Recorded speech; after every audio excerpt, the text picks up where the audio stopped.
Olá a todos, boa noite. Outubro é o mês de prevenção ao câncer de mama. Como parte da programação de lives voltadas a pacientes e demais públicos interessados, o Grupo Oncoclínicas realizará todas as quintas-feiras do mês uma série de debates com especialistas focados na saúde e bem-estar das mulheres que enfrentam a doença. A iniciativa faz parte do Grupo OC Sobreviver, que engloba o acompanhamento a longo prazo das pacientes diagnosticadas com tumores da mama e que foram submetidas a tratamento em sua integralidade, considerando impactos diretos e indiretos da doença ao bem-estar dessas mulheres. Hoje nós vamos iniciar nossa programação e falaremos sobre o tema câncer de mama, genético versus hereditário. Eu sou Luciana Landeiro, oncologista clínica do Grupo Oncoclínicas na Bahia, e hoje estão aqui comigo grandes amigos, e as oncologistas Andresa Souto, do Distrito Federal, Marcela Bucão, do Rio de Janeiro, e Dr. Bernardo Garicocheia, de São Paulo, nosso mestre e orientador. No momento inicial, a Andressa vai apresentar alguns pontos importantes referentes a esse tema, e logo na sequência nós abriremos para as perguntas do público. Uma boa live a todos. Andressa, por favor. Olá, boa noite a todos. Vou dar início aqui à apresentação. Todos conseguem me ver? A apresentação? Lúcia, Ainda pode não. me dizer? Agora está carregando, pronto. Abriu. Então, vamos falar só Sim. uns breves slides para que a gente fale um pouquinho sobre a diferença de câncer de mama genético e o hereditário. O INCA mostra aí para 2020 uma prevalência de 16,5% de casos de câncer de mama ocorrem em pacientes abaixo de 40 anos e a incidência aí para 2020 em torno de 60 mil novos casos. E a gente sabe que os fatores causados, que levam ao câncer, podem ser inúmeros, como radiação, químicos, estresse oxidativo, inflamação, hormônios. E existem alguns fatores de riscos mais específicos para determinados tipos de tumores, como câncer de pulmão, a gente fala aí muito do cigarro, ele também está responsável pelo câncer de esôfago, bexiga, o Helicobacter pylori em tumores de estômago, papilomavírus. Quando a gente fala de mama, a gente fala muito de obesidade, sedentarismo. E aí a pergunta é, o câncer é uma doença genética? A gente sabe que todas essas alterações, inflamações, alterações de radiação, levam a danos do DNA. E nós temos vários guardiões do nosso DNA. Onde fica esse DNA? Fica dentro dos nossos cromossomos, dentro das nossas células. E o DNA, ele é formado por genes. Então, nós temos guardiões, que são esses genes, para tentar reparar todos esses erros que podem acontecer ao longo da nossa vida. E aí, a gente sabe que, às vezes, esses guardiões têm algum problema e a gente deixa passar esse erro. Quando a gente fala em câncer, a gente fala que em torno de 80% a 90% dos cânceres, eles são causados por múltiplos fatores. 10% a 20% que são causados realmente por alguma alteração hereditária. Então, quando a gente fala que o câncer de mama, ele pode ser, todo câncer é genético, sim, mas nem todo ele é hereditário. Então, existem os riscos. Quando a gente fala em risco populacional, a gente fala que quanto mais velha a pessoa fica, mais o risco de desenvolver câncer durante a vida.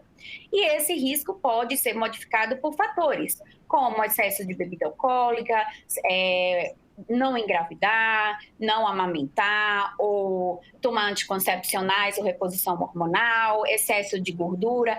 Todos esses fatores vão modificar o risco durante a sua vida.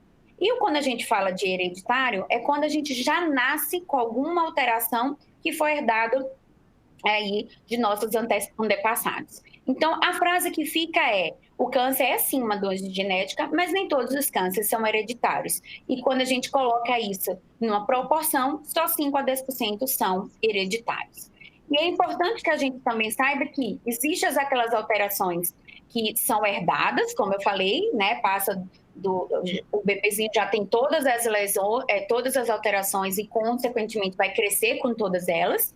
E tem aquela que essas aí são realmente o que a gente chama de câncer hereditário, que já está presente nos óvulos e nos espermatozoides, e é diferente daquele alteração que o bebezinho está normal e quando cresce tem apenas uma alteração no específico tecido, como, por exemplo, alteração mamária, e aí você leva ao câncer de mama. Esse caso aqui, a gente chama que não é um câncer hereditário, a gente fala que é um câncer esporádico. Essa mutação acontece no tumor, mas não é passado para as outras gerações. E como a gente pode avaliar o risco de uma pessoa ter um câncer hereditário? A gente hoje já sabe que tem vários genes relacionados ao câncer de mama e que esses genes também compartilham outras doenças, câncer de próstata, pâncreas, melanoma. E aí, como é que a gente pode ajudar você no aconselhamento genético? Quais são os principais objetivos da equipe de oncogenética no aconselhamento genético? Primeiro, avaliar risco de aquele paciente que tem aquela alteração desenvolver um tumor durante sua vida. Avaliar o risco de um familiar, um irmão daquela pessoa afetada, ser também afetada. Possibilitar a ele um acompanhamento, exame de detecção precoce e possibilitar a estratégia de redução de risco. E até possibilitar o uso de tratamentos específicos que hoje em dia a gente já tem, que são chamadas terapias-alvo. Então, a gente traz aqui para mostrar o que tão conhecido, né? Todo mundo fala muito do efeito Angelina Jolie. Todo mundo, esse histórico, né, familiar, e a gente sabe que ela se propôs a fazer, né, uma retirada de ovários e de mama porque ela tinha vários casos na família. E essa é a família dela. A mãe dela foi vítima de um câncer de ovário, depois ela teve câncer de mama, a tia teve um câncer de mama, o tio teve um câncer de próstata, ela teve uma prima de primeiro grau com câncer de mama e uma tia também de segundo grau com câncer de mama, além do pai com um tumor de glândulas sudoríparas. Então, a gente vê vários casos.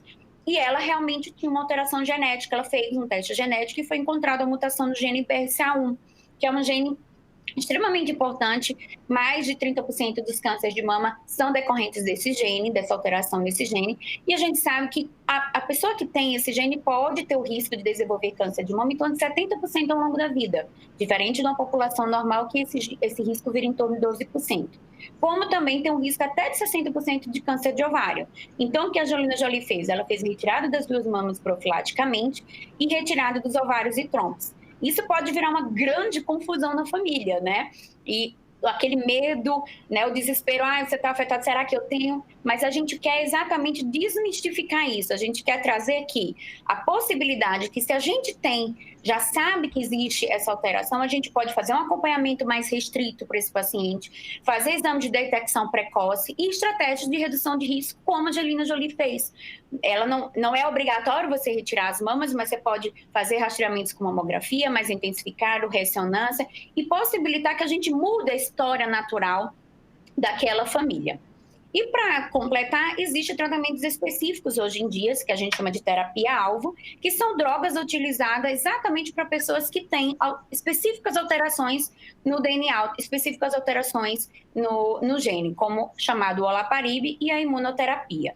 Então, quando a gente fala quem precisa de aconselhamento genético, falando em câncer geral, a gente tem que pensar uma paciente muito jovem com câncer, ou um câncer muito raro, ou uma pessoa que tem mais de um câncer, teve um câncer depois de 2 anos, teve outro, ou uma história familiar muito sugestiva. E quando a gente fala em câncer de mama, a gente tem que sempre suspeitar que pode ter alguma relação, né, com a hereditariedade quando a gente vê câncer de mama em pacientes jovens, por exemplo, abaixo de 45 anos, quando tem 2 cânceres de mama, um na mama e depois na outra mama, câncer de mama no homem, quando tem histórico familiar também de câncer de ovário, de pâncreas, como eu falei anteriormente, existem genes que não é só para câncer de mama, mas que eles podem aumentar o risco para outros tipos de câncer também. E para isso a gente precisa de um time para fazer esse aconselhamento, que vai desde um laboratório confiável, onde o teste seja bom, que a gente realmente saiba que aquilo que a gente está vendo é verdadeiro, uma equipe de enfermagem, que muitas vezes é o que vai coletar o exame, o psicólogo, que vai nos ajudar, né, nessa caminhada, e o médico, que muitas vezes é o que vai ver realmente a necessidade da realização do teste. Então, para vocês entenderem, a consulta começa assim, existe uma consulta pré-teste, onde a gente faz um heredograma, que é esse desenho da história familiar, onde a gente vai colocar todas as pessoas afetadas, e aí olhando esse heredograma, olhando a história familiar, a gente vai pensar, será que essa família realmente se encaixa, né, em alguma síndrome de predisposição hereditária ao câncer? Se sim, a gente vai indicar o teste, vai realizar a coleta e vai realizar um relatório inicial.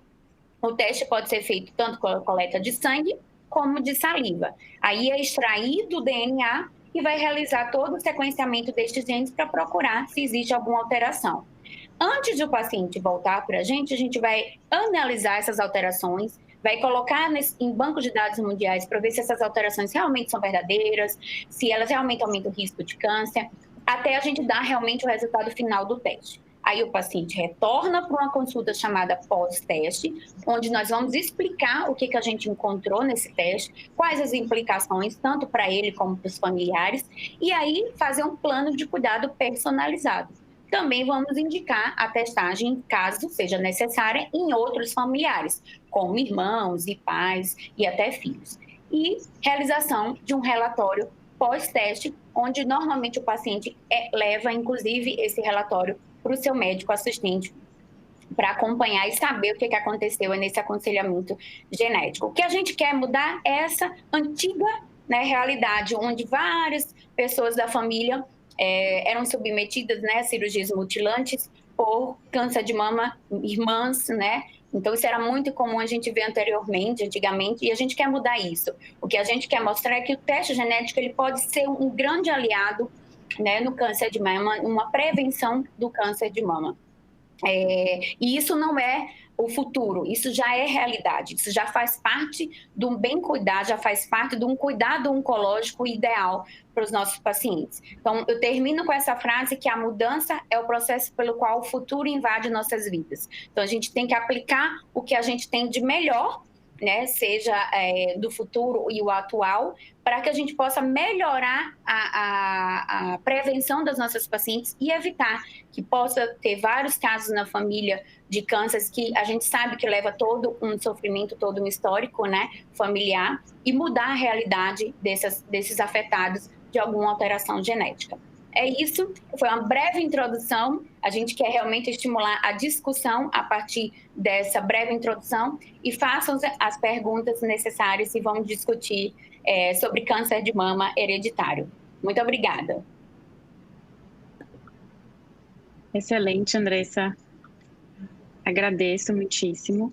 Enquanto a gente vai recebendo as perguntas do público, eu queria perguntar para vocês e correlacionar também com a importância desse aconselhamento, disso acontecer também de uma forma longitudinal, né? Então, a mulher, muitas vezes, ou um paciente nos procura inicialmente para um aconselhamento genético, porque teve um diagnóstico de um câncer de mama, e naquele momento, às vezes, ela não tem ainda uma história familiar rica, né, de outros familiares com diagnóstico de câncer. E dentro dessa etapa que a gente chama de survivorship, essa etapa em que a paciente é acompanhada de forma longitudinal e a gente avalia ela de forma regular e avalia as toxicidades relacionadas ao tratamento de forma mais tardia, nós precisamos reacessar a história familiar dessa paciente, até porque nós sabemos que em algumas situações os painéis genéticos não esclarecem tudo para a gente, né? Então, queria ouvir um pouquinho de vocês dessa importância de nós reacessarmos a paciente quanto à sua história familiar, né, ao longo do segmento. Às vezes, acaba-se não abordando isso, aborda-se no momento inicial e depois não se reaborda isso mais, a questão do aconselhamento e da parte de oncogenética fica um pouco esquecida. Eu vou começar falando um pouquinho, então, Lu. Realmente isso acontece frequentemente, o cuidado da paciente fica muito voltado, né, para o diagnóstico imediato, tudo que deve ser feito no acompanhamento oncológico para que ela tenha o melhor tratamento, pensando muito na toxicidade dos quimioterápicos, ou muitas das vezes qual a cirurgia vai ser feita, e muitas das vezes a gente precisa retomar, né, uma conversa que às vezes é dura, né, as pacientes nem sempre têm muito contato com as suas famílias, elas estão vivendo aquilo no dia a dia, quando elas são jovens elas têm filhos pequenos, e a gente precisa tentar ponderar e conversar com elas da importância junto a outros fatores, né? Acho que a decisão, a opinião da paciente frente a a um diagnóstico, uma necessidade de acompanhamento, o rastreamento que a gente vai fazer dentro do pós-operatório, ou mesmo até as terapias de radioterapia e cirurgias que vão ser oferecidas para a mama e a reconstrução, a simetrização, é muito importante a gente ouvir a opinião delas, o quanto isso significa para elas. E, é claro, orientar em que sentido o exame genético, né, ele pode nos ajudar, mas também as limitações. Um exame negativo, ele de fato ele informa para a gente que não existe uma herança ali, uma mutação genética forte que está associada àquele câncer de mama, mas tem muitas outras coisas que a gente ainda não sabe. E o que a gente vai levar em consideração exatamente, né, os fatores daquela mama, se a mama daquela paciente tão jovem, né, uma mama difícil de acompanhar, o número de ressonâncias, né, ou mamografias, ultrassons que a gente deve fazer, se ela tem um monte de cistos que vai ter que ser submetida a várias biópsias, e a partir daí, acho que junto com uma equipe, né, multidisciplinar, com os psicólogos, com o mastologista, o cirurgião, ele é muito nosso parceiro nesse momento, a gente vai tentar oferecer para essa paciente o melhor cuidado, a cirurgia que vai tentar não só curar esse câncer que ela teve, mas também que vai dar para ela o melhor resultado. A gente sabe que as mulheres, muitas ainda, né, querem ter um resultado estético que as deixe confortável com o próprio corpo, isso é extremamente importante para a autoestima, né? Elas são o corpo de cada um, é a individualidade de cada um que a gente também deve preservar, né, nessas orientações. Uma outra pergunta é o que muda no rastreamento, né? Então, a gente conversa sempre no Outubro Rosa em relação à mamografia anual a partir dos 40 anos. E o que muda para uma mulher que tem um diagnóstico de uma síndrome hereditária que faz com que ela tenha um maior risco de desenvolver câncer de mama e o ovário ao longo da vida? O que muda nesse rastreamento? A gente deve continuar fazendo mamografia ou a gente deve acrescentar algum exame? Eu queria só dar uma palhinha antes em relação ao que a Marcela falou. A gente tem que lembrar que com muita frequência, mulheres muito jovens que têm câncer de mama, na faixa dos 30 anos, 30 e poucos anos de idade, elas têm as mãe e pai muito jovens também. As irmãs são jovens, as tias são jovens, sabe, dos dois lados da família, e você pode não encontrar um padrão hereditário muito claro nessas famílias, tá? Simplesmente porque não deu tempo de que isso aconteça. Por isso que a tua colocação é muito importante, Luciana. Durante o acompanhamento dessa paciente, com o passar dos anos, tentar atualizar com ela sempre se alguma nova pessoa da família teve algum caso de câncer, sabe? Uma tia distante, uma prima distante, porque essas coisas podem realmente começar a aparecer com o tempo e enganar a gente pode esquecer de pedir um exame ou não pedir um exame genético ou não valorizar essa informação simplesmente porque a pessoa teve um câncer de mama e não tem mais ninguém da família que teve câncer de mama, mas ela teve numa idade muito jovem, tá? Então é importante levar em conta isso, tá? Não sei, Andresa, quer responder a pergunta que a Luciana levantou? Sim, posso. Bom, quanto à mudança, Lu, vai depender muito do que a gente vai encontrar, né? A gente pode encontrar genes que a gente, na forma, vamos dizer, oncogeneticistas de falar, né, de alta penetrância, ou seja, aquele gene que tem o maior risco de desenvolver certo tipo de câncer ao longo da vida. Então, quando, por exemplo, né, eu dei o exemplo aí do BRCA1 da Angelina Jolie, então o BRCA1, o BRCA2 são genes de alta penetrância que realmente aumentam muito o risco ao longo da vida comparado ao risco da população em geral. Então, a gente tem que mudar um pouquinho esse rastreio, sim, dessas pacientes.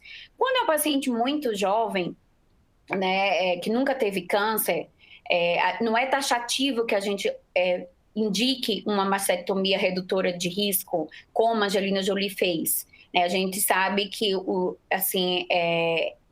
é mais uma ponderação. O paciente jovem vai precisar fazer exames muito rigorosa. A cada 6 meses, uma ressonância de mama intercalado com mamografia ou tomossíntese. Então, acaba sendo mais pesado esse rastreio ao longo do tempo.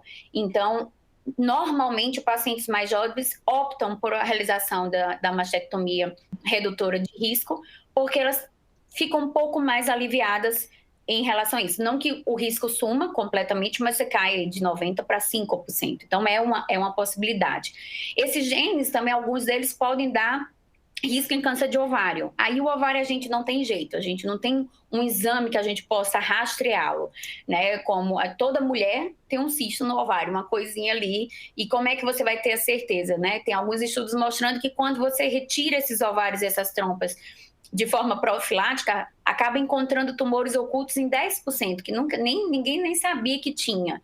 Então, pacientes que têm alterações em genes fortes, como, por exemplo, BRCA1 e 2, a gente orienta a retirada dos ovários e das trompas aí por volta de 35 aos 45 anos. A gente estimula essas mulheres que não têm prole a já ter os seus filhos, né, para já constituir os seus filhos, para que nessa época aí dos 35, 40 anos a gente possa já submetê-lo a uma forectomia. Aí a gente vai depender, se for um gene de moderada penetrância ou até de baixa penetrância, muitas vezes a gente não vai indicar uma cirurgia redutora, mas vai indicar apenas um rastreamento mais rigoroso. Então, tudo vai depender do gene que foi encontrado, se foi encontrado, qual é esse gene, quais são os órgãos que estão em risco, e aí, dependendo desses órgãos, a gente vai triar uma conduta personalizada para aquela paciente, né? Às vezes, a paciente não tem prole ainda, quer ter muitos filhos, e quer ter filho, isso é um sonho dela, e já está ali nos 40 anos. Você não vai tirar os ovários dela naquele momento, porque ela ainda quer ter filho. Então, isso é sempre, né, um diálogo, sempre uma responsabilidade compartilhada. A gente nunca vai obrigar, a gente vai sempre ponderar, a gente vai dar uma orientação, e sempre também junto com a equipe da oncologia, né? Nós trabalhamos em equipe, todo mundo junto, onde o paciente ele é a principal figura nesse contexto,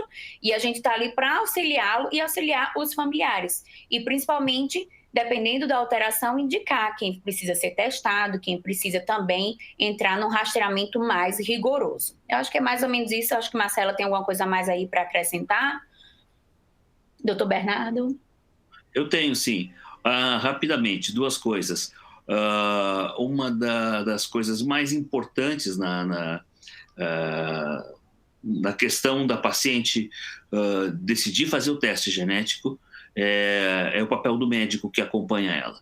Tá? É o médico perceber, ter as informações sobre o caso daquela paciente, sobre a história da família dela, sobre características do tumor dela, e dizer para ela, olha, a gente tem uma ferramenta hoje que é capaz de criar um programa de prevenção para você não passar por isso de novo que você passou. Tá? E outra coisa que eu tenho aprendido esses anos todos, que um grande fator motivador dessas pessoas é o fato delas terem filhos, especialmente filhas. Tá? Então, assim, às vezes a paciente ela não está querendo mais pensar muito sobre aquele câncer que ela já teve há uns 5 anos atrás, não é? Mesmo que assim o médico diga para ela que pode ser genético, pode ser hereditário, etc. Não é? Ela, se fosse só por ela, talvez ela nem mais levantasse essa lebre. Tá? Mas assim, ela olha para trás e vê que ela tem uma filhinha lá de 8 anos de idade, sabe? E esse é um grande agente motivador. Eu acho que a gente tem que levar em conta isso, sabe? Quem tem familiares, quem tem sobrinhas, quem tem filhas, etc., que ela pode ser a chave de encontrar uma maneira de que essas pessoas não venham a ter câncer. Ou que, se elas vierem a ter câncer, que esse câncer vai ser detectado numa etapa tão inicial que todas serão curadas, sabe? Sem muito trauma, sem muita mutilação, como você mostrou anteriormente. Que é uma nova era, que as coisas são diferentes hoje, não é? Marcela, desculpe, eu tomei a tua... Nada, foi ótimo, doutor Bernardo, porque eu acho que, assim, não foi combinado, mas era exatamente isso que eu iria, né, puxar para a gente falar um pouquinho, né? Muitas mulheres jovens ficam muito preocupadas com os seus filhos ou as suas filhas muito, muito pequenas, ainda com 8, 10 anos de idade, ou às vezes tem um bebezinho. E às vezes elas falam, mas meu filho vai ter câncer, ele tem risco de ter câncer agora? Então, assim, é importante da gente também tentar, né, passar e conversar com essas mulheres, que as crianças não parecem estar em risco, são pouquíssimas as mutações que poderiam colocar em risco os seus filhos. A gente não pode falar que não existe nenhuma, a gente sabe hoje de algumas alterações genéticas que podem aumentar o risco em criança, mas são muito raros. E a gente tenta, né, até tranquilizá-las. Olha, elas vão fazer esses exames depois dos 18 anos, mas é importante conversar com toda a sua família, todas as mulheres, as primas, as irmãs, né, a avó, tias-avós, que ainda podem estar em risco. Então, existe, acho que como o doutor Bernardo fala, ela pode ser o farol da família, ela pode estar iluminando um novo caminho para todo mundo. Perfeito. Puxando o gancho da fala de vocês, a gente recebeu várias perguntas já, tá? A Isabel perguntou qual que era a probabilidade da filha dela ter câncer de mama, já que a mãe dela, né, no caso a avó, teve e faleceu por câncer de mama em 73 e agora em 2017 a paciente teve câncer de mama e a filha tem 20 anos. Então, eu acho que é importante a gente passar a informação de que essa investigação deve ser iniciada na paciente, né, em Isabel, no caso. E aí, a partir da investigação de Isabel, se for detectada alguma alteração, aí sim a gente investigaria a filha dela, que hoje tem 20 anos, mas como Marcela bem colocou, em geral, né, com algumas exceções, nós não fazemos essa avaliação do painel genético em crianças, né, com algumas exceções. Tem uma outra pergunta da Denise Borges, comentando que ela teve câncer de mama aos 35 anos e na época ela fez apenas pesquisa de mutação em BRCA1 e BRCA2 e não veio mutação. Então, quais seriam as causas nesse caso? E aí eu acho que a gente pode comentar um pouquinho, talvez, doutor Bernardo, em relação aos painéis antigos, né? Eu acho que o senhor viveu mais essa época em que a gente só fazia BRCA1 e BRCA2 e hoje a gente vive uma nova era na oncogenética, então talvez seja interessante comentar isso. Correto. Então, assim, esses genes BRCA1 e BRCA2 foram descobertos nos anos 90, sabe, lá por 94, 95, então eles já existem, estão aí há 25 anos já com a gente. Nesse tempo, essas mutações que são muito intensas, né, quando elas aparecem nos pacientes, a chance de ter um câncer de mama ou de ovário é bem alta. Essas mutações também têm uma outra característica, elas aparecem com uma determinada frequência em grupos específicos de indivíduos, por exemplo, em judeus Ashkenazi, tá? Essas pessoas que são os judeus que vieram do centro e do leste da Europa, né, da Alemanha, da Polônia, da Rússia, da Áustria, desses locais todos, dos países do Báltico, eles possuem mutações nesses genes que são não exclusivas, mas muito, muito frequentes dentro dessa população. Então, por todos esses fatores, sabe, essas mutações nos interessaram muito e a nossa capacidade de poder estudar mutações genéticas há uns 15 anos atrás era muito difícil, muito limitado. Era tudo manual, a gente tinha que repetir o exame várias vezes, existia uma margem de erro muito grande. Então, muitos testes que foram feitos há mais de 10 anos atrás, eles não tinham a capacidade, por exemplo, de ler completamente os genes BRCA1 e BRCA2. Tá? Eles também não tinham a capacidade de ler mutações em outros genes que a Marcela e a Andresa já explicaram para vocês, que podem ser os causadores disso. São genes mais fracos que o BRCA1 e o BRCA2, mas eles também podem provocar o aparecimento de câncer nas famílias. Tá? Então, assim, hoje a gente sabe que BRCA1 e BRCA2 corresponde a menos da metade dos casos de câncer de mama hereditário nas pessoas. E esses outros genes que as duas comentaram correspondem à maioria dos casos. Portanto, hoje o que a gente faz é solicitar um painel genético, onde você avalie dezenas e dezenas de genes simultaneamente, sabe? E consiga avaliar não só a sequência dos genes, mas também várias outras alterações que podem explicar por que aquela pessoa teve câncer tão jovem, sabe? E se aquilo é hereditário ou não, sabe? é evidente que nada impede de uma pessoa não ter mutação genética nenhuma e ter uma história forte, ou ter tido um câncer de mama muito jovem. Ela pode fazer um teste genético e vir negativo, né? Aí tem várias explicações para isso, né? O câncer ele não é modulado só por genes, como vocês viram. Existem fatores ambientais. Existem também grupos de genes que nós conhecemos pouco ainda, tá? E que eles trabalham de uma maneira cooperativa. Se você herdar muitos desses genes fracos, o seu risco de câncer de mama aumenta. Se você herdar pouco desses genes fracos, o seu risco de câncer de mama fica muito pequeno, tá? Então, o que a gente vai aprender nos próximos anos, agora a gente já conhece praticamente todos os genes fortes para câncer de mama e todos os genes intermediários para câncer de mama. Então, a gente já consegue fazer essa leitura completamente de uma pessoa. A próxima etapa agora é a gente ler os genes bem fracos para câncer de mama e ver o somatório deles. Como é que eles se comportam naquele indivíduo único, sabe? Onde provavelmente você nunca mais vai encontrar outra pessoa que tenha aquela exata combinação de genes, e dessa forma você vai poder ter uma assinatura genética única daquela pessoa em relação ao risco de câncer de mama e a dezenas de outras doenças, doenças neurológicas, cardiológicas, etc. A gente está falando de câncer de mama aqui, que vai ser provavelmente a primeira doença que nós vamos ter um teste desses disponível, tá? Eu vejo um futuro muito interessante no sentido de que a gente vai conseguir detectar um grupo muito grande de pessoas dentro da população saudáveis e que tem um risco maior de terem câncer de mama, e o grupo que não é pequeno de pessoas dentro da população que tem um risco muito baixo para câncer de mama. E dessa forma a gente vai poder individualizar as maneiras de fazer o acompanhamento dessas pessoas. Não é assim, mamografia para todo mundo depois dos 40, sabe?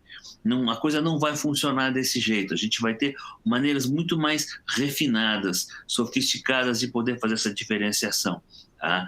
E eu imagino que o impacto disso na descoberta de casos novos, bem no começo, vai ser tão grande e tão importante que isso que hoje o oncologista que nós tratamos, que são as pacientes com doença metastática, com doença avançada, sabe, que precisam de quimioterapias às vezes extensas e prolongadas, que isso vai ficar cada vez mais uma raridade, mais uma coisa do passado, e que o câncer de mama vai ser uma doença que não vai desaparecer, mas que ele vai ser detectado em estágios tão iniciais que vai ser como se tirar uma pintinha, por exemplo, da pele, antes que ela venha trazer problemas para as pessoas, não é? Acho que, em conjunto com a mudança tecnológica, que vai ficar mais acessível e mais perfeita para as pessoas, para as mulheres de maneira geral, a gente precisa também de uma mudança na mentalidade, sabe? Esse eu acho que é um trabalho mais difícil, mais lento, mais demorado. As gerações mais jovens vão, com certeza, compreender melhor, sabe, o que é prevenção, como elas podem ter algum tipo de poder. Elas não são simples passageiros nesse carro, elas são motoristas, tá? E que elas podem, dessa maneira, ter o controle sobre a vida delas, sobre algumas coisas que podem acontecer. É claro, a maioria das coisas a gente não tem controle nenhum, mas essas coisas, por exemplo, câncer de mama, e muitas mulheres, elas podem ter controle disso, sabe? E essa mudança de mentalidade, sim, que vai ser, na verdade, a grande virada da nossa espécie em relação à luta contra o câncer. Mais até do que o desenvolvimento de medicamentos novos, eu acho.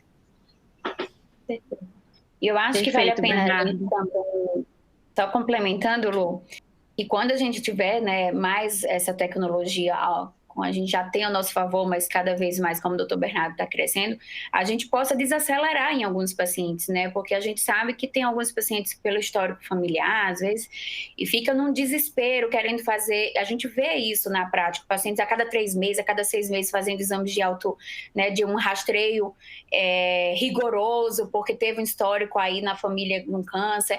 E esses testes possibilitam até isso, né? A gente talvez não encontrar nem algo que a gente julgue, né, hereditário, e tentar transformar essa vida numa paciente com risco populacional, tentar fazer com que ela desacelere essa quantidade, essa ansiedade. Então, não é só para a gente aumentar, né, exames e agora eu vou fazer esse teste, agora se eu encontrar alguma coisa eu vou aumentar. Não, tem um outro lado. Se a gente não encontrar, né? A gente pode, inclusive, desacelerar. Então, eu acho que é importante que a gente saliente isso também, né? Perfeito. Então, acho que a mensagem que fica para a Denise, que fez a pergunta, é: se você fez lá atrás um teste só, né, para BRCA1 e BRCA2, e você teve um diagnóstico aos 35 anos, volte a conversar com seu oncologista sobre isso. Você precisa de uma nova consulta de aconselhamento genético e provavelmente a realização de um outro teste com uma tecnologia, como o Dr. Bernardo falou, mais avançada. Tem uma outra pergunta, e aí eu acho que traz uma questão que algumas pessoas têm dúvida, é uma pergunta da Thaís. Tenho 41 anos e estou em tratamento com Herceptin por uma doença, por um câncer de mama HER2 positivo. É um câncer hereditário? Então, assim, eu queria que vocês falassem um pouquinho dessa associação de câncer hereditário com alguns tipos específicos de câncer de mama, né? Para esclarecer para a população. Tá. Eu posso falar? Posso começar depois? Claro. Bom, a gente sabe, né, que alguns tumores, né, que são HER2 positivo e por isso o tratamento-alvo, né, vem com um anticorpo, o anti-HER2, né? Ele pode estar associado à hereditariedade, né? Não é o fato dele ser HER2 positivo agora que a gente já pode dizer isso. O tumor pode ter essa mutação, mas ela geneticamente poderia ter um outro tipo de mutação. A gente vê algumas alterações genéticas em genes, né, de uma síndrome super conhecida chamada Lifraumene, alguns tumores de BRCA2, que podem estar associados com o tipo HER2, mas é importante salientar para essa paciente também que não é só o fato dele ter o HER2 que a gente vai levar em consideração na investigação dela. Eu acho que o que me preocupa de fato é a idade dela, né? E juntando todas as informações junto com a família, a gente pode fazer uma investigação mais abrangente. Perfeito. Tem uma outra pergunta também da Lúcia Santos. Qual a maior chance de hereditariedade no câncer? Herdada da mãe ou do pai? Existe alguma diferença em relação à probabilidade? Tô bem, quer falar? Posso começar e depois vocês terminam. Quando a gente fala das principais síndromes, né, de predisposição hereditária ao câncer, a grande maioria, elas são consideradas uma herança que a gente chama dominante. Ou seja, 50% da prole tem um risco de herdar essa alteração, seja independente do pai ou da mãe. A gente sabe que existe algumas síndromes relacionadas, que é um pouco mais complexa até para a gente explicar aqui, que podem ser realmente só passadas pelo pai ou só passadas pela mãe. Mas, em geral, quando a gente fala em câncer de mama, principalmente, né, a gente fala de uma herança dominante que pode ser independente do pai ou da mãe. E isso é importante a gente falar, até porque, como eu falei na aulinha, os genes relacionados a câncer de mama também estão relacionados a outros tipos de câncer, como próstata, como pâncreas, melanoma. Então, às vezes, você tem uma família com um monte de homens, com um monte de casos de próstata, você nem salienta que aquilo ali pode desenvolver, né, ter um risco para câncer de mama. E pode, tá? É o mesmo gene, o BRCA1 e 2, por exemplo, é um gene que leva muito ao câncer de próstata, é muito comum, né? A gente até viu no caso aí da Angelina Jolie que o tio dela morreu de um câncer de próstata. Então, respondendo aí a da Lúcia, pode ser, na grande maioria das síndromes de predisposição hereditária ao câncer, elas são independentes do sexo, 50% de cada filho tem a possibilidade de herdar essa alteração. E lembrar que esses genes podem estar relacionados a outros tipos de câncer, não só em mulheres, mas, por exemplo, o próstata no homem. Alguém tem mais alguma coisa a acrescentar? Lembrando também, né, eu acho que a gente sempre ouviu falar, né, quando a gente perguntava para as mulheres, sua mãe teve câncer, sua avó teve câncer, suas tias, a gente hoje sabe, né, que o homem ele pode transmitir Assim como a mulher, essa herança, né, que aumenta o risco de câncer de mama. Muitas vezes aquela mulher, ela tem muitos tios homens, né? Ela não tem, a mãe já faleceu, ou ela não tem tias mulheres, ela não tem primas, então vai ficar difícil a gente enxergar naquela família câncer de mama. Não é porque não existe a hereditariedade, é basicamente porque tem mais homens do que mulheres. Então isso a gente hoje pergunta muito mais em relação à família, não só o que a sua mãe teve, suas irmãs ou suas tias, mas também, né, isso é uma cultura antiga de se falar, né, só sobre as mulheres da família, quando a gente está falando de câncer de mama. Hoje a gente precisa valorizar, a gente precisa entender que todas essas alterações genéticas, elas podem estar fazendo parte de um grupo muito maior de risco. E apesar, ela pode ter o pai dela jovem ainda e não ter desenvolvido um câncer de próstata, ou até de mama masculino, que a gente vai ver numa idade, às vezes, um pouco mais avançada. Mas é importante, sim, a gente saber a história dos homens da nossa família. Sem dúvida. Complementando, perfeito, né? Como já a Marcela e a Andresa falaram, a herança ela pode vir tanto do lado materno como paterno. A gente pode ter como um fator de confusão, às vezes, o fato de que, como a gente está procurando um gene para câncer de mama, o lado da família que transmitiu o gene tem muito mais homens do que mulheres e, portanto, você pode ter dificuldade de enxergar o aparecimento ou a expressão desse gene. E uma terceira coisa que é muito importante, é muito difícil a gente conseguir trabalhar com uma família, e a experiência da Luciana Landeiro, da Marcela e da Andresa, por exemplo, é de que raramente a gente consegue ter informações sobre o que aconteceu há 3 gerações atrás. A geração da avó, do que é que morreram os irmãos da avó, do avô, que doença eles tiveram, que idade eles morreram, quando eles eram. Essas pessoas são migrantes, às vezes, vieram de outros países ou de outras regiões. Elas nunca mais tiveram contato com esses familiares, sabe? A avó morreu há 40, 50 anos atrás, sabe? Então, assim, não tem nem como levantar. Fora o fato de que a palavra câncer, para gerações mais antigas, era carregado de um tabu, sabe? Tão forte, era um termo, um estigma tão pesado, tão terrível, sabe? Que as pessoas evitavam de mencionar que alguém tinha morrido na família daquilo, diziam que tinha morrido de câncer de um problema na barriga. A minha avó morreu de cálculo renal, imagina, tá? Ela morreu de câncer de cólon, eu sei hoje, depois de investigar tudo que eu pude encontrar isso, mas dentro da minha família era um enorme tabu a palavra de câncer, então falaram que escolheram aquilo que eles achavam que era mais agradável de falar. Então, se você tem um câncer numa idade jovem, se você tem um câncer que afeta mais de uma mama, se você tem familiares próximos a você, mãe, tias, irmãs, que tiveram câncer, você de fato tem um risco aumentado. Não conte muito com a informação de gerações mais antigas, tá? Porque isso é muito difícil de conseguir, tá? Vá logo, tenta ter o acesso ao teu exame genético, porque é isso de fato que vai dizer se você é portador ou não, e aí sim vai desencadear em cascata uma série de exames, de efeitos que vão começar a proteger você tremendamente de uma doença que você teria uma chance muito grande de ter, tá? Perfeito. Então, a gente tem várias perguntas. A Maria da Luz fala que o futuro é a oncogenética. Como poderíamos tornar ela acessível à população?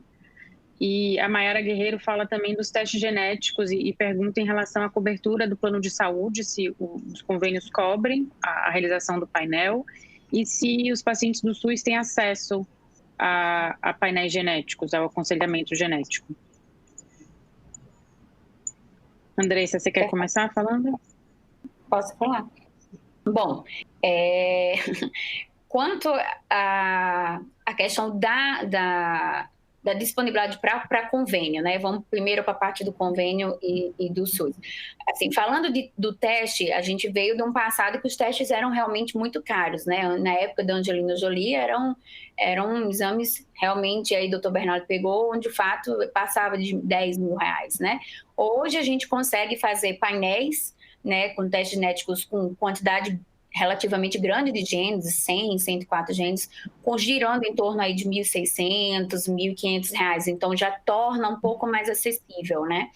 Quanto à questão da ANS, que é o que regulamenta, né, a Agência Suplementar de Saúde, que regulamenta os convênios, existem alguns critérios, sim, que podem ser utilizados pelo convênio, porém a ANS, ela solicita que essa testagem seja de forma escalonada.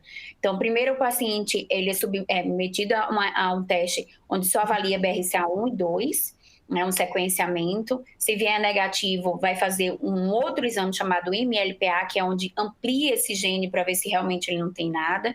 E só se ele for negativo é que ele amplia para um painel que gira aí em torno de 12 a 15 genes.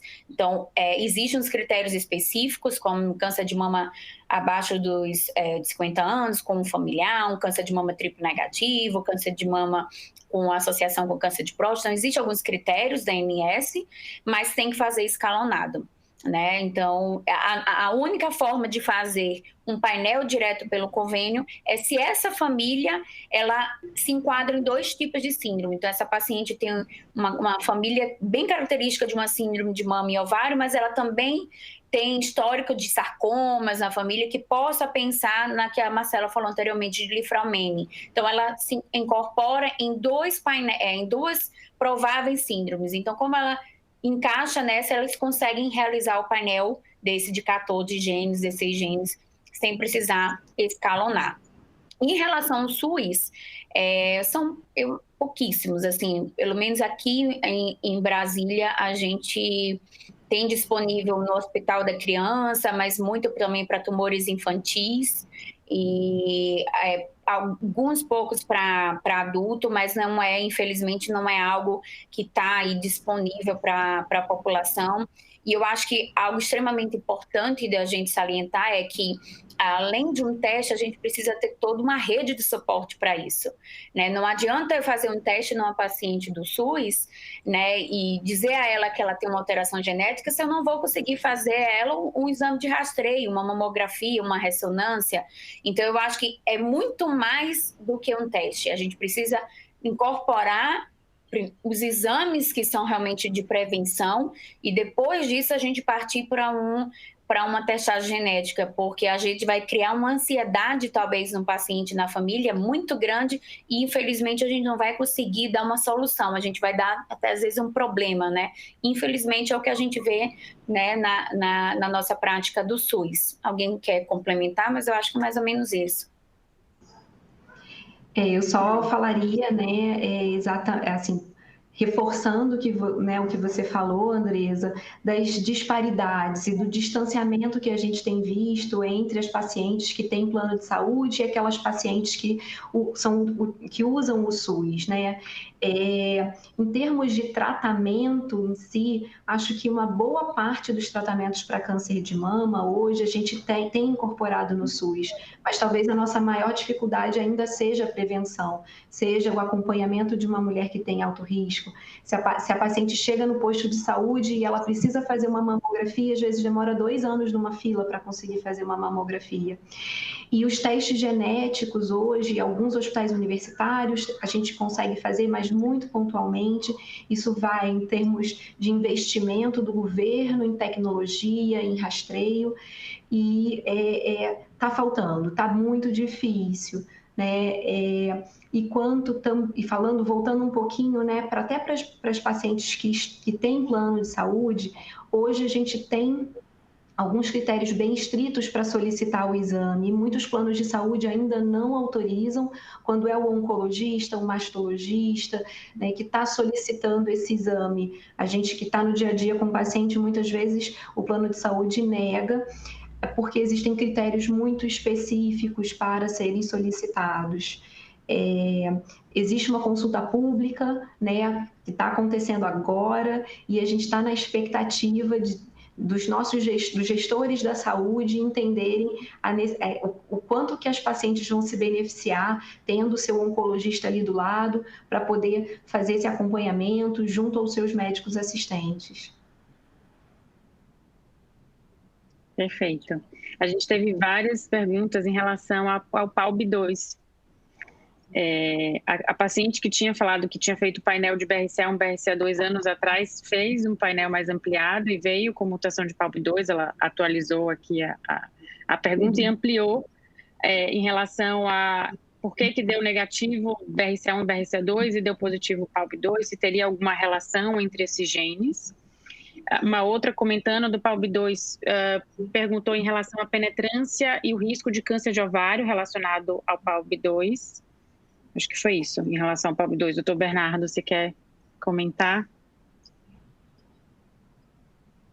Tá, o PALB2 é um gene que a gente tem visto cada vez mais com maior frequência, já que está aumentando o número de testes usando painéis. Então, vários genes que antes não eram muito estudados, agora são.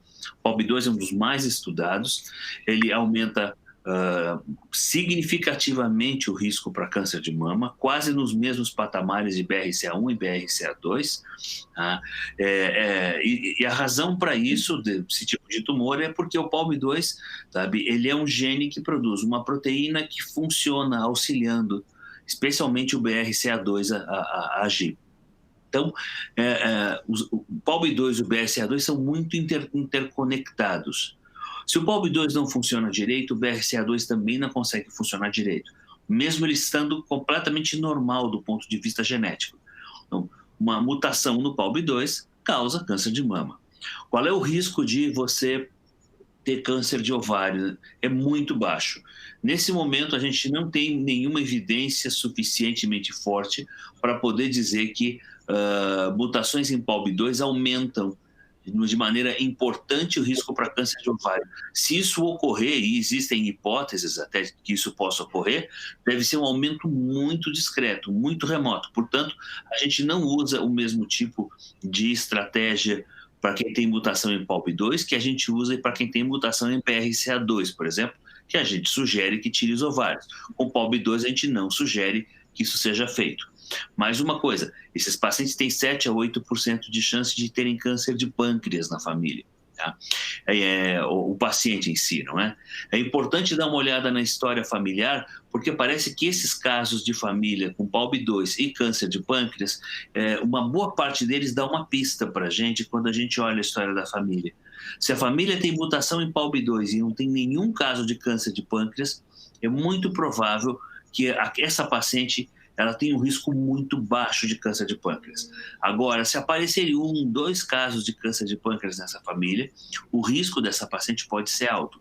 E nesse caso existem exames hoje, sabe, que se forem feitos de maneira regular, eles conseguem detectar um grande número de casos de câncer de pâncreas em estágio bem inicial, né? Assim, transformando em tumores curáveis, um tumor que na cabeça da gente hoje é incurável, sabe? Não, nesses pacientes que a gente faz tomografia de corte fino, ressonância, ecoendoscopia, a gente consegue, de fato, encontrar tumores muito pequenos, sabe? E curar os pacientes.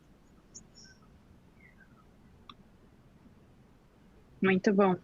O Cristiano Rezende, Cris nos ouve, ele perguntou, Cris é oncologista em Brasília, e ele pergunta, a paciente que faz um teste genético e não vem nenhuma mutação detectável, hoje, né, em 2020, ela vai ter necessidade de repetir o teste no futuro para checar novas mutações ou novas tecnologias? Como é que a gente conduz essa paciente?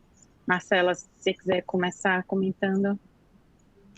Bom, Cris, eu na minha, né, opinião pessoal, eu acho que sim, né? Cada vez mais que a gente vem estudando, que a tecnologia, né, vai se aprimorando, não só a gente vai começar a falar de alterações no DNA, de troca das letras, de perdas gênicas, mas como os genes conversam entre si. E como o doutor Bernardo falou, os genes fracos, né, que estão lá, que podem estar somando risco para aquela mulher, né? Eles podem estar contribuindo para o aparecimento do câncer de mama daquela mulher. Talvez agora a gente já tenha bastante informações, muito mais talvez do que 6 meses atrás, sobre esses genes.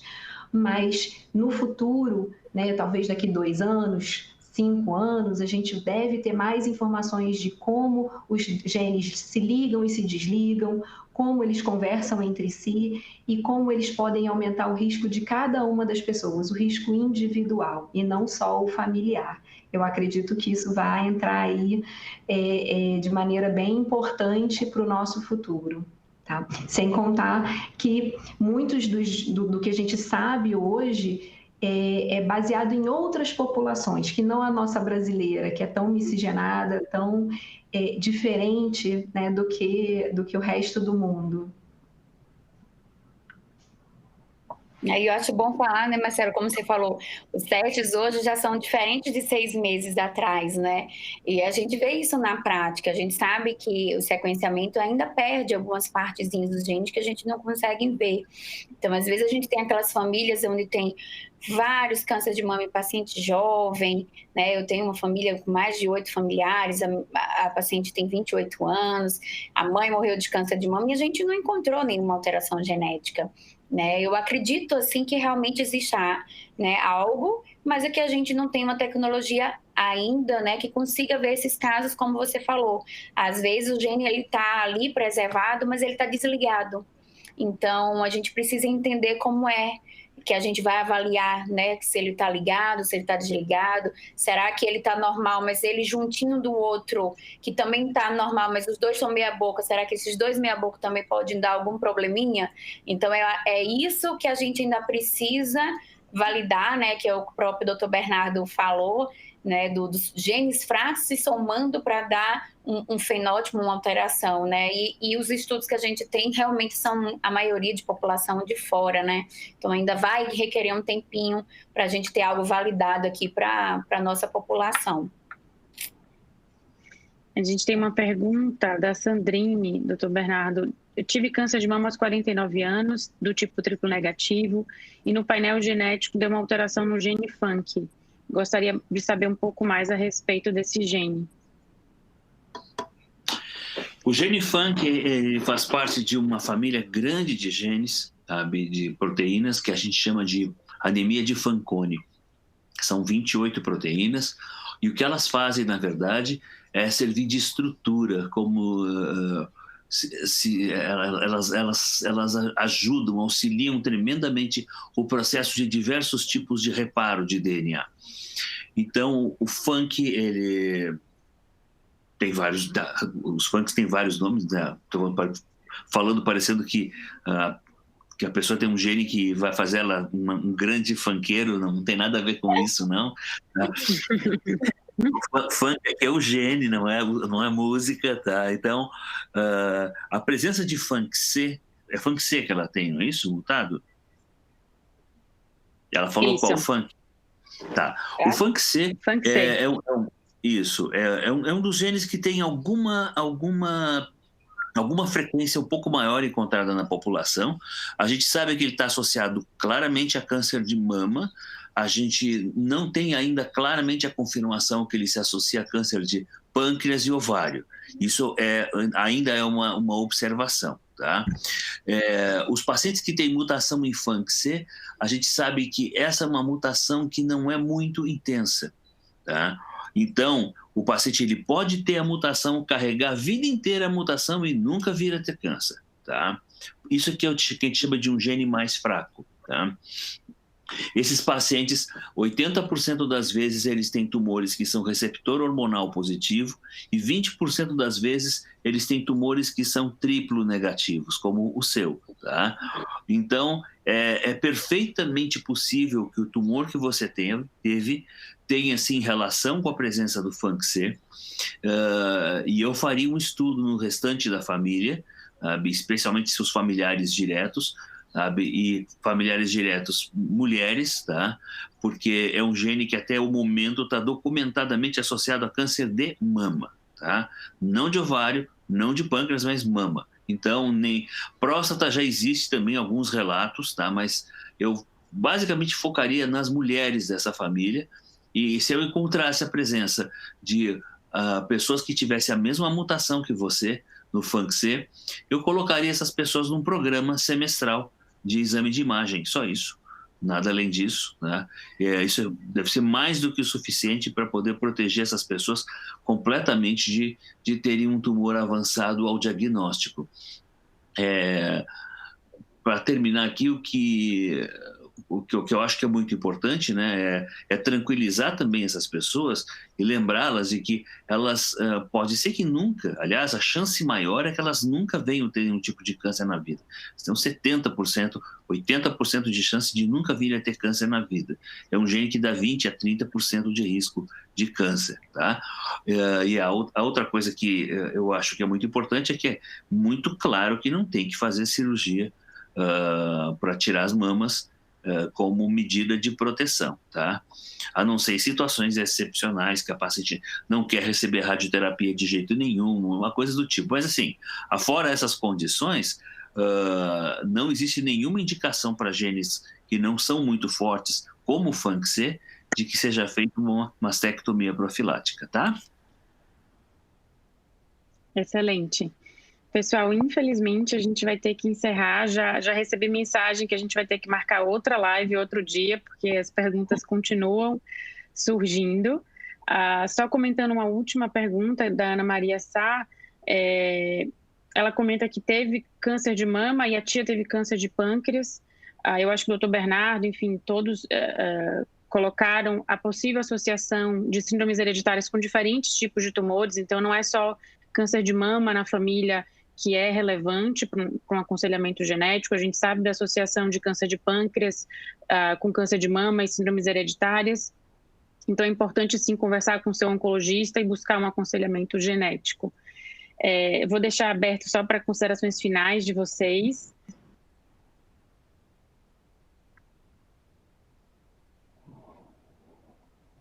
Eu acho só, Lu, que essas conversas com a população, com as pessoas, com as mulheres de maneira geral, mas assim com homens também, com pessoas que têm câncer na família, elas são hoje realmente a grande necessidade.